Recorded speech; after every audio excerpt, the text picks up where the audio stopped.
Ya, halo semuanya. Di video kali ini gue mau bahas terkait materi simpulan yang didukung. Di mana ya di Amerika sana dalam ujian masuk kuliah yaitu SAT gitu. Ini masuk ke dalam materi yang disebut most strongly conclusion yang mengacu pada simpulan atau pernyataan yang paling mungkin benar berdasarkan bukti-bukti yang ada di dalam bacaan. Jadi di bacaan itu ya isinya fakta-fakta atau bukti-bukti yang nantinya jadi dasar bagi opsi yang paling didukung gitu, bagi pernyataan yang paling didukung sama bukti-bukti tersebut. Simpelnya gitu. Nah, eh sebenarnya materinya sederhana kayak gitu. Tapi gua di sini ada langkah-langkah untuk mengidentifikasi mana simpulan atau pernyataan yang paling didukung sama informasi yang ada di bacaan. Yang pertama nih, ya, kalian harus pahami informasi. Di mana bacaan tersebut, ya baca argumennya dengan teliti, terutama fakta-fakta pada bacaan. Gitu. Karena kan memang opsi jawaban itu akan mengarah pada informasi-informasi yang penting gitu di bacaan. Jadi cari fakta-fakta penting di bacaan yang berhubungan dengan opsi. Nah, yang kedua, kalian harus cari hubungan antara pernyataan. Karena kan ada tuh yang saling berdampak satu sama lain. Nah, langkah yang kedua, kalian harus perhatikan klaim.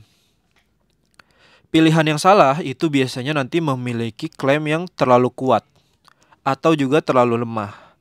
Dimana ya, berarti saran dari gua gitu, dalam langkah ini ya cari pilihan yang memiliki makna atau klaim yang setara gitu dengan fakta pada bacaannya. Gitu. Ya coba kalian lihat di video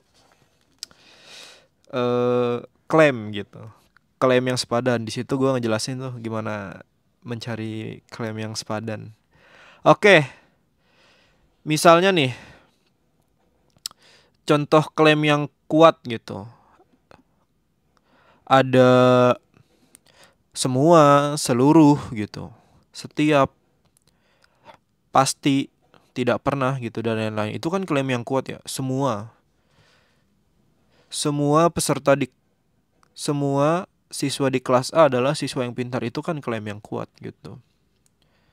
Nah, klaim yang lemah seperti apa? Ya, sebagian, beberapa, tidak semua gitu. Mungkin dan lain-lain. Yang kondisinya itu cenderung melemahkan argumen.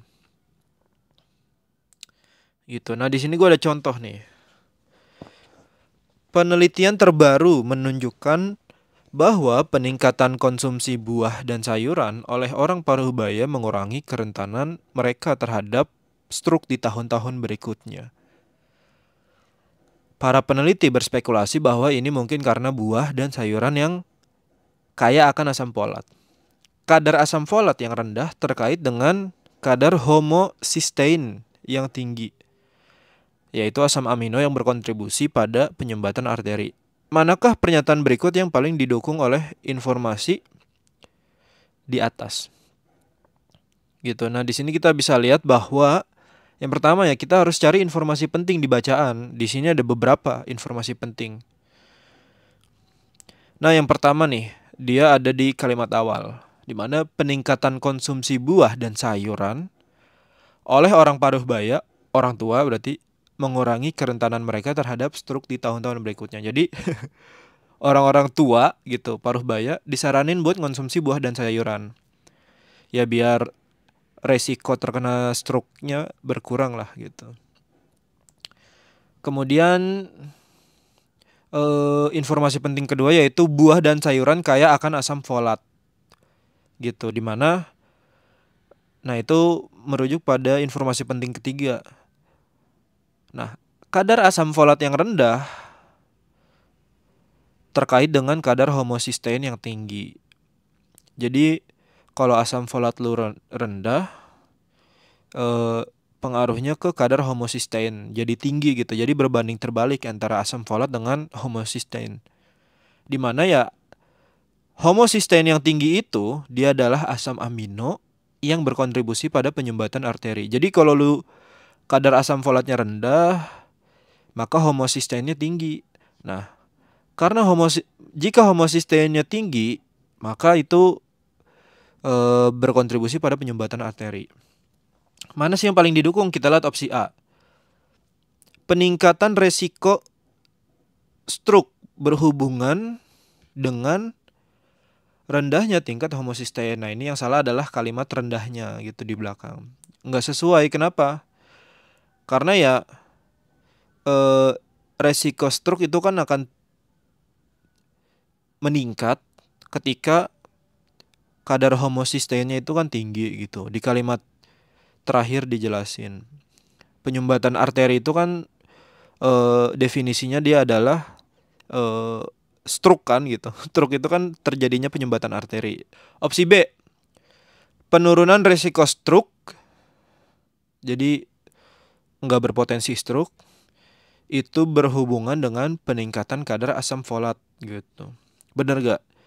Ya ini didukung sama bacaan. Jadi lu bakalan simpelnya ya, lu bakalan berpotensi rendah terhadap stroke gitu, resiko stroke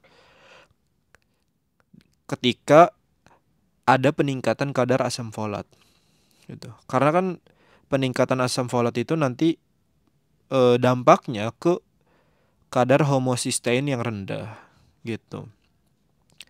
Jadi peningkatan asam folat ya berarti berbalik kan, homocysteinnya jadi rendah. Dimana ya penyumbatan arterinya jadi minim gitu. Jadi opsi B cenderung didukung sama bacaan. Nah opsi C, peningkatan kecenderungan penyumbatan arteri berhubungan dengan penurunan kadar homocysteine. Nah ini salah kan. Nah peningkatan kecenderungan penyumbatan arteri, nah harusnya berhubungan dengan peningkatan kadar homocysteine. Maka opsi C salah. Kemudian nih opsi D, kecenderungan penurunan arteri yang tersumbat berhubungan dengan rendahnya tingkat asam folat. Nah salah juga kan. Harusnya peningkatan atau tingginya kadar asam folat. Nah yang terakhir, stroke dicegah dengan konsumsi asam folat dalam jumlah yang cukup untuk mencegah penurunan kadar homocysteine. Nah kalimat terakhirnya yang salah nih, mencegah penurunan. Harusnya kan mencegah peningkatan kan gitu. Karena yang bikin stroke ya peningkatan kadar homocysteine gitu. Jadi opsi E juga salah.